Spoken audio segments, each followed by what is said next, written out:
Apples, applesauce, homemade brown sugar, cinnamon applesauce. You want to see me juggle some apples?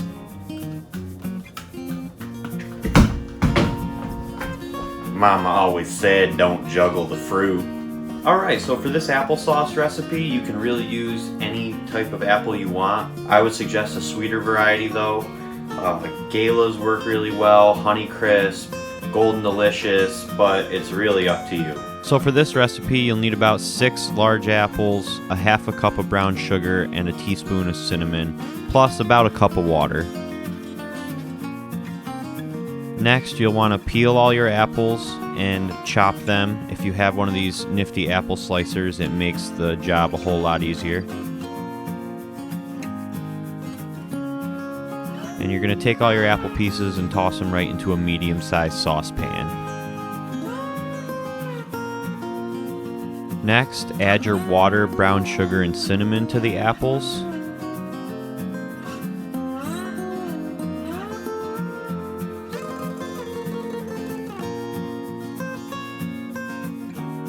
And then mix it up good so all the apples are coated well.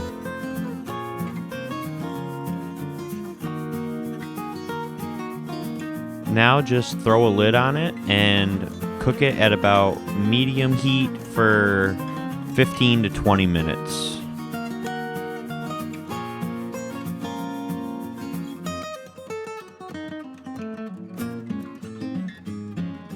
After about 15 minutes, your apples should be nice and soft and ready to be processed.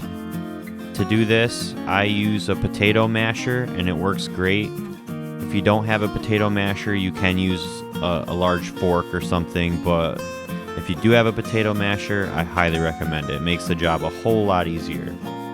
Give it a quick stir, and there you have it.